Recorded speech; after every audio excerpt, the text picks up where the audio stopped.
नमस्कार, बहुत स्वागत है आपका सुबह की बड़ी खबरों के साथ। मैं हूं रीनू। चौथी बार मुख्यमंत्री बनने के करीब 2.5 महीने बाद शिवराज सिंह चौहान आज पहली बार इंदौर जा रहे हैं। वे 12 बजे के बाद इंदौर एयरपोर्ट पर उतरकर कलेक्टर कार्यालय पहुंचेंगे, जहां कोरोना को लेकर समीक्षा बैठक में शामिल होंगे। फिर वहां से अभय प्रशाल पहुंचेंगे, जहां उद्योगपतियों से मुलाकात करेंगे और साथ ही सीएम शिवराज सिंह चौहान 2015 से 2018 के बीच इन्वेस्टर्स मीट के दौरान हुए एमओयू की समीक्षा भी करेंगे और साथ ही उद्योगों का प्रेजेंटेशन भी देखेंगे। तो आज सीएम शिवराज सिंह चौहान इंदौर में रहेंगे। इंदौर में कई सारे कार्यक्रम हैं। 500 करोड़ के उद्योगों का ई लोकार्पण करेंगे। इंदौर के जो जनप्रतिनिधि हैं उनसे भी चर्चा होगी और साथ ही जो कोरोना वॉरियर्स हैं, जो शहीद हो गए हैं, उनके परिजनों से भी मुलाकात करने का सिलसिला है। इस तरीके से तमाम शाम तक के जो कार्यक्रम है वो हम आपको दिखा रहे हैं, आप देखिए। और साथ ही सुपर स्पेशलिटी अस्पताल, जहां पर कोरोना से जंग लड़ने के लिए जो तैयारियां की गई हैं उसका भी निरीक्षण करेंगे। और यहां पर सबसे पहले कलेक्टर कार्यालय पहुंचकर जो समीक्षा बैठक में बात की जानी है वो कोरोना को लेकर खास तौर पर है। और इसके साथ ही इंदौर में जो 2015 से लेकर 18 तक में इन्वेस्टर्स मीट हुआ है, इसकी भी समीक्षा की जाएगी।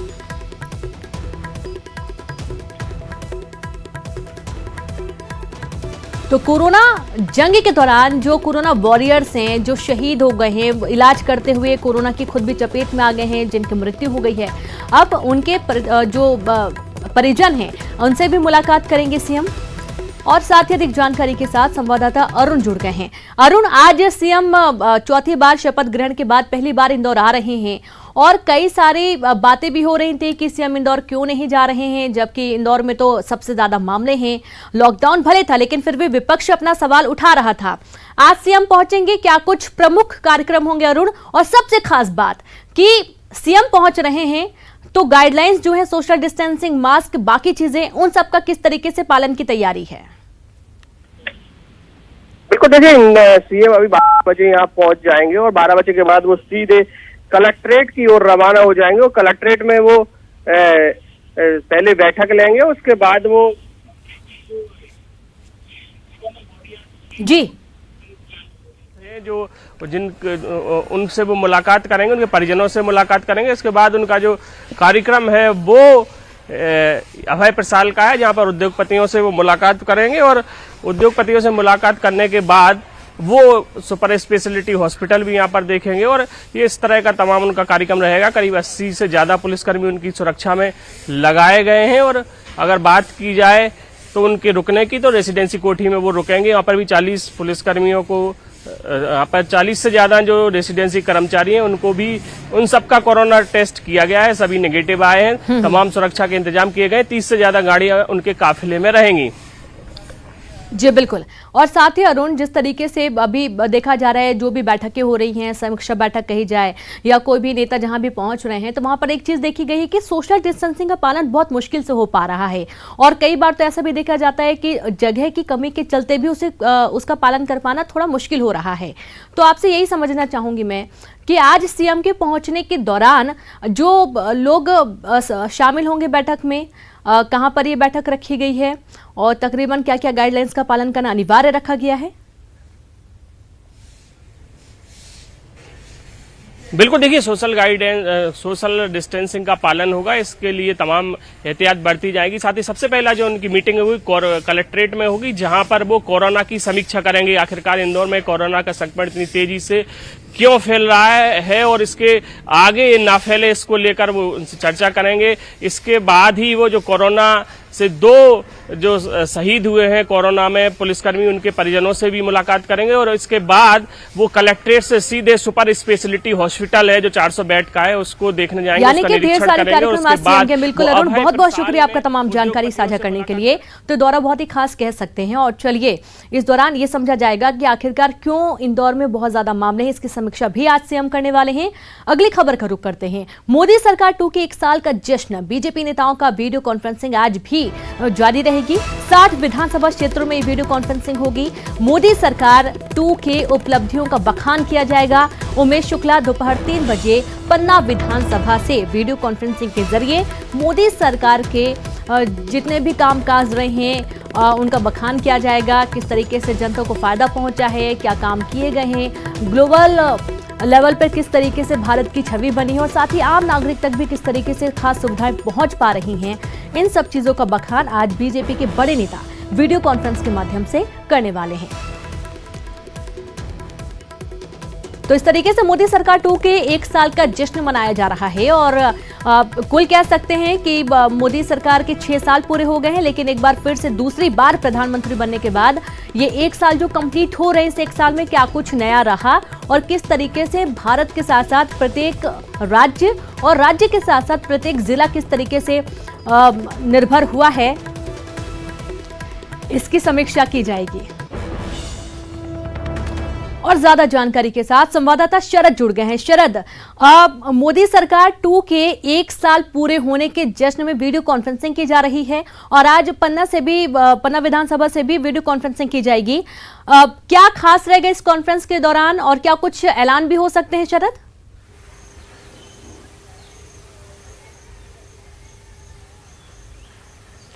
अब बिल्कुल देखिए रीनू, माफ़ कीजिएगा कि इसमें जो ऐलान है वो नहीं किए जाने हैं और ना ही किसी तरीके की कोई समीक्षा की जानी है जी। ये दरअसल जो मोदी सरकार की 2 के 1 साल जो पूरा हुआ है उसकी जो उपलब्धियां गिनाई जानी है जनता के सामने, उसको करने का फैसला बीजेपी ने किया है और 6 तारीख से ये जो वीडियो कॉन्फ्रेंसिंग है उसके करने का सिलसिला शुरू हुआ है जी। तो 6 तारीख को भी तमाम जो बड़े नेता थे उन्होंने भी वीडियो कॉन्फ्रेंसिंग की थी और आज भी जो वीडियो कॉन्फ्रेंसिंग है वो 60 विधानसभाओं में की जाएगी। मध्य प्रदेश के बारे में अगर हम बात करें, फग्गन सिंह कुलस्ते, प्रभात झा से लेकर तमाम जो बड़े बड़े नेता हैं वो अलग अलग वीडियो कॉन्फ्रेंसिंग के ज़रिए उस विधानसभा क्षेत्र के जो कार्यकर्ता हैं वो और वहाँ के जो प्रबुद्ध जन है, आम जनता है, उनके साथ में वीडियो कॉन्फ्रेंसिंग के ज़रिए संवाद करेगी, बात करेगी और उसमें ये बताया जाएगा कि मोदी सरकार 2 के 1 साल की जो उपलब्धियां रही हैं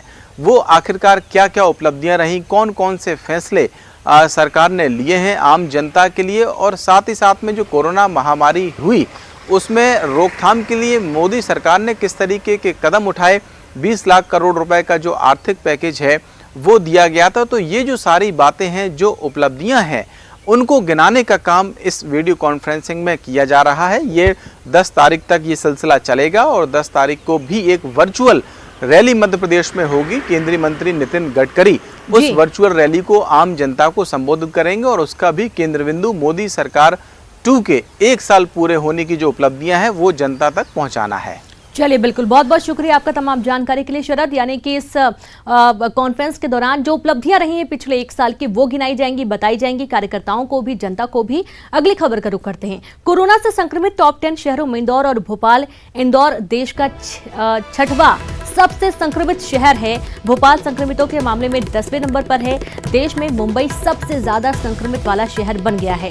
चेन्नई दूसरे नंबर पर है। अहमदाबाद तीसरे नंबर पर है। और इस तरीके से जो मध्य प्रदेश की स्थिति है, मध्य प्रदेश में इंदौर सबसे आगे है। देश में 6वां स्थान है संक्रमित शहरों की बात की जाए तो, और साथ ही भोपाल 10वें नंबर पर आता है। देश में मुंबई सबसे ज्यादा संक्रमित वाला शहर बना हुआ है। और संवाददाता शरद जुड़े हुए हैं। शरद, पूरे देश में बात की जाए तो इंदौर 6वें नंबर पर है और भोपाल 10वें नंबर पर है। यह भी एक चुनौतीपूर्ण है सरकार के लिए।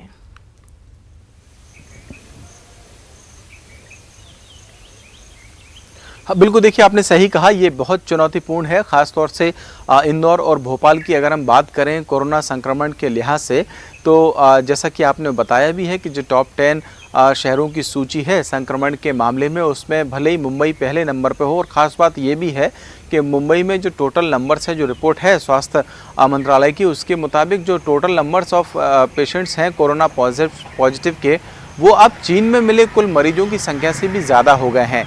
जहाँ तक मध्य प्रदेश के संदर्भ में बात करें तो जैसा आपने बताया कि 6वां नंबर जो टॉप 10 शहर हैं उसमें इंदौर का है और 10वें पायदान पर भोपाल है। तो ये चिंता की बात है। मुख्यमंत्री शिवराज सिंह चौहान आज इंदौर जा भी रहे हैं, वहाँ पर भी वो समीक्षा करेंगे। लेकिन इन सब के बीच में एक राहत की खबर भी है और राहत की खबर ये है कि अब जो दर संक्रमित मरीजों की निकल के सामने आ रही है टेस्ट के दौरान में, वो कम हो रही है। इंदौर में पिछले 24 घंटों में जो टेस्ट किए गए उनमें से 30 से 35 मरीज ही सामने आए हैं। कुल 1700 के आसपास में जो टेस्ट किए गए थे, तो उनमें तो पहले ये संख्या काफ़ी ज़्यादा होती थी, 100 के आसपास में रहती थी, लेकिन अब जो दर है संक्रमण की वो हालांकि कम हो रही है, लेकिन फिर भी ये चिंताजनक है। इसको मिनिमाइज करना होगा, जीरो पर लाना होगा, यही कोशिश सरकार की ओर से की जा रही है। लगातार समीक्षाएं भी हो रही हैं और हम उम्मीद भी यही करेंगे कि जल्द ही कम से कम मध्य प्रदेश के जो दोनों शहर हैं वो इस टॉप 10 की सूची से बाहर आएंगे। और सिर्फ मध्य प्रदेश ही नहीं, हम पूरे देश के बारे में ये उम्मीद करते हैं कि जो संक्रमण है वो कम होगा। बिल्कुल बिल्कुल, मेहनत रंग लाएगी और बहुत तेजी से आंकड़े जिस तरीके से कम हो रहे हैं तो ऐसा समझ में आ रहा है कि कोरोना को मात जरूर मिलेगी। बहुत बहुत शुक्रिया आपका शरद तमाम जानकारी के लिए।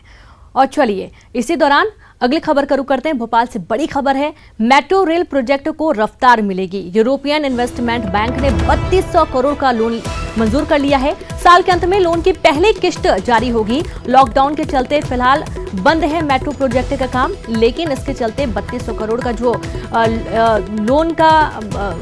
लोन है वो मंजूर कर लिया गया है यूरोपियन इन्वेस्टमेंट बैंक की तरफ से। और कह सकते हैं कि भोपाल में मेट्रो रेल प्रोजेक्ट रफ्तार पकड़ेगी, इसलिए भी क्योंकि अभी लॉकडाउन 5 चल रहा है, जल्दी लॉकडाउन शायद खत्म हो जाए, इसके बाद काम तेजी से बढ़ेगा। और यूरोपियन इन्वेस्टमेंट बैंक ने 3200 करोड़ का लोन मंजूर कर लिया है। साल के अंत में लोन की पहली किस्त जारी होगी। लॉकडाउन के चलते फिलहाल बंद है मेट्रो प्रोजेक्ट का काम, लेकिन साल के अंत तक में इसकी किस्त जारी होगी और जल्द ही काम शुरू होने की संभावना बनी हुई है। तो बड़ी खबर है भोपाल से, यानी कि ये कह सकते हैं कि जल्द ही, यानी कि कुछ ही सालों में जो भोपाल वासी हैं उनको मेट्रो की सेवा मिलेगी, क्योंकि 3200 करोड़ का लोन मंजूर हो चुका है। जियो प्लेटफॉर्म्स में एक और बड़े इन्वेस्टमेंट की घोषणा हुई है। अब एडीआईए 5683.50 करोड़ रुपए का निवेश करेगी। एडीआईए ने जियो में 1.16% की हिस्सेदारी खरीदी है। अबू धाबी इन्वेस्टमेंट अथॉरिटी ने जियो में 5683.50 करोड़ का निवेश किया है। 7 हफ्ते में जियो में 97,885.65 करोड़ का निवेश किया गया। जियो प्लेटफॉर्म्स में अभी तक Facebook, Silver Lake, Vista Equity Partners, General Atlantic, KKR, Mubadala और अब एडीआईए ने निवेश की घोषणा कर दी है। तो इस तरीके से जियो में एक और बड़ा निवेश देखा जा रहा है, जहां पर एडीआईए ने जियो में खरीदी 1.16% की हिस्सेदारी। अब एडीआईए का जियो में 5683.50 करोड़ का निवेश होगा। अबू धाबी इन्वेस्टमेंट अथॉरिटी का जियो में निवेश किया जा रहा है। 7 हफ्ते में जियो में 97,885.65 करोड़ का निवेश हुआ है। ब्रेक के बाद एक बार फिर से आप सभी का स्वागत है।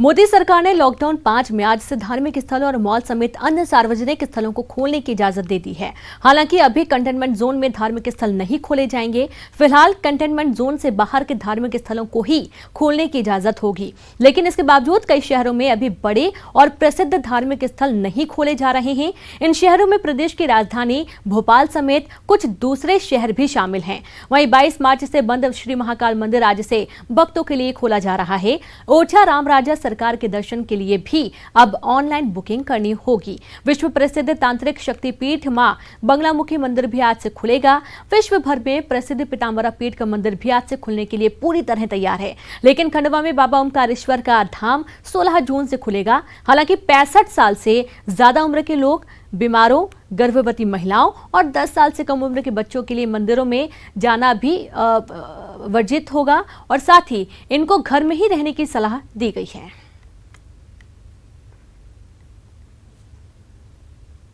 तो आज से धार्मिक स्थल खुलेंगे, उनके लिए गाइडलाइंस जारी की गई हैं।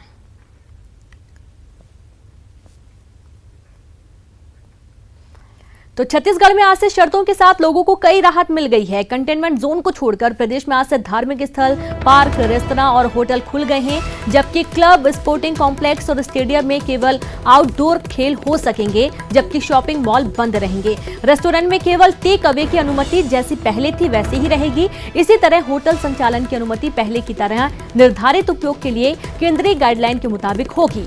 धार्मिक स्थलों सहित सभी जगहों पर सोशल डिस्टेंसिंग का पालन करना अनिवार्य होगा।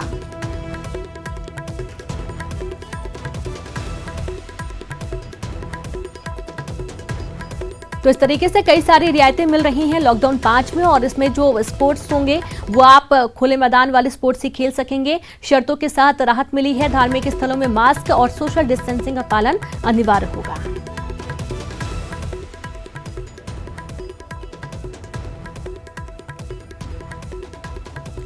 और चलिए सीधे रुक करते हैं उज्जैन का, जहां से आनंद निगम और रायपुर से देवव्रत भगत लाइव जुड़ गए हैं। सबसे पहले आनंद आपके पास आते हैं। अब थोड़ा वक्त भी हो चुका है और पहला जो दौर था उसमें अब लोगों को जाना था, भक्त भी पहुंच रहे थे, तो किस तरीके की स्थितियां इस दौरान आपने देखी है? किस तरीके का नजारा रहा है जब भक्त 2.5 महीने बाद महाकाल की नगरी बाबा महाकाल के दरबार पहुंचे? बिल्कुल, अगर देखिए बाबा महाकाल के मंदिर की अगर बात की जाए तो मंदिर वही है, भगवान वही है, श्रद्धालु वही है, लेकिन जो मंदिर में अंदर प्रवेश किए हैं वो नियम बदल गए। ये बात जो है श्रद्धालु जो दूर दूर से आ रहे हैं वो भी यही कह रहे हैं कि मंदिर आ रहे हैं, श्रद्धा वही है, लेकिन नियम अब बहुत सारे बदल चुके हैं। क्योंकि मंदिर में प्रवेश के दौरान यहाँ पर कई तरह की उन्हें जाँच से गुजरना पड़ रहा है, लेकिन इसको भी जो श्रद्धालु है वो पॉजिटिव लेकर चल रहे हैं और वो खुद कह रहे हैं कि कोरोना जैसी महामारी को उससे अगर लड़ना है तो इन सबका नियमों का पालन करना होगा और मंदिर में प्रवेश करना होगा। दूसरी बात ये कि आज जो पहला जत्था जो 8 बजे से शुरू हो रहा था, क्योंकि 4 अलग अलग स्लॉट बनाए गए हैं, तो पहला 8 बजे का स्लॉट था। अब 7:45 बजे यहाँ पे लाइन शुरू हो गई थी, जिसमें उज्जैन के विधायक पारस जैन सहित मंदिर समिति के सदस्यों ने पहले के शुरू के कुछ जो है श्रद्धालुओं को यहाँ पर अंदर जैसे ही उन्होंने प्रवेश किया उन सबका यहाँ पर आगमन भी किया, उनका स्वागत किया और स्वागत करने के बाद यहाँ से एक लाइन के थ्रू उनको अंदर ले जाया गया है। तो फिलहाल लगातार उन श्रद्धालुओं जो मंदिर में आ चुके हैं उनको भी इस बात का बताया जा रहा है कि वो श्रद्धालु यहाँ पर सोशल डिस्टेंसिंग का पालन करें, मंदिर समिति जो नियम तय किए उनको पालन करें और मंदिर में प्रवेश वो तभी करें जब उनके पास मंदिर से एक मैसेज आ गया हो यहाँ पर प्रवेश को लेके। तो वो सारे नियम यहाँ पर लगा दिए गए हैं और मंदिर में जो श्रद्धालु आ रहे हैं वो भी उनका पालन करते हुए दिखाई दे रहे हैं। जी बिल्कुल। और साथ ही देवव्रत आपके पास आते हैं, जिस तरीके से लॉकडाउन 5 शुरू हुआ है, कई सारी रियायतें मिल गई हैं, धार्मिक स्थल खुल गए हैं, आपसे जानना चाहेंगे मंदिरों में किस तरीके की भीड़ थी और किस तरीके से लॉकडाउन 5 की गाइडलाइंस का पालन होता हुआ नजर आया?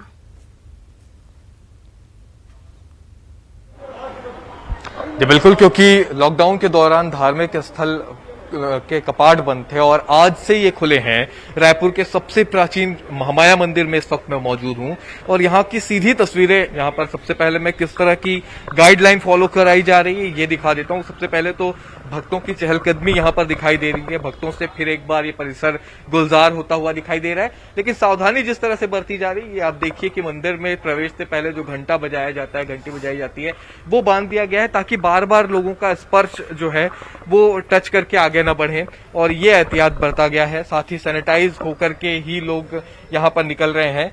इसके अलावा सोशल डिस्टेंसिंग का पालन लोग करें, इसका ध्यान रखा गया है। मास्क पहन के लोग भीतर जाएं, ये ध्यान रखा गया है। और खासकर इतने दिनों बाद, क्योंकि ये मंदिरों के कपाट खुले हैं, इसलिए पूरे मंदिर परिसर को यहाँ पर सैनिटाइज किया गया है। व्यवस्था इस तरह से रखी गई है कि सीधे मंदिर के भीतर कोई प्रवेश न करे। तो ये पहले जो इस तरह से मैं आपको बता दूं कि जो दर्शन होते थे वो भगवान के करीब पहुंच करके मंदिरों में होते थे, तो अभी इस तरह की व्यवस्था रखी गई है कि तकरीबन 15 फीट की दूरी यहाँ पर रख दी गई है। 15 फीट की दूरी से भक्त जो हैं वो दर्शन करेंगे। इसके अलावा जो बाहर से प्रसाद भक्त लेकर के आते थे, वो प्रसाद चढ़ावे पर अभी फिलहाल रोक लगी हुई है।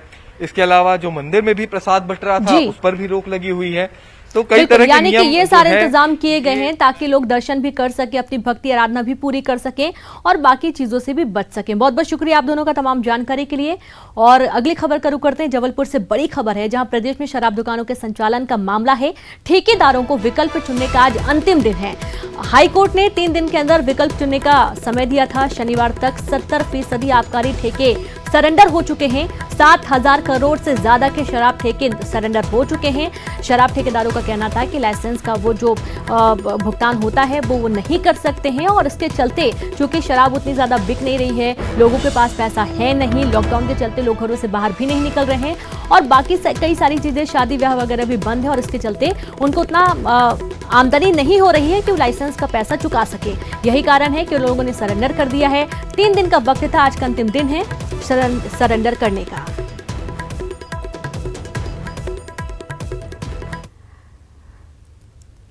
जगदीश देवड़ा को सुबासरा विधानसभा का प्रभारी बनाने पर सियासत कांग्रेस ने आपत्ति जताई है। पूर्व संसदीय कार्य मंत्री डॉक्टर गोविंद सिंह का बयान आया है, जहां जगदीश देवड़ा को प्रोटेम स्पीकर किया गया नियुक्त। प्रोटेम स्पीकर के हैं स्पीकर की तरह संवैधानिक अधिकार।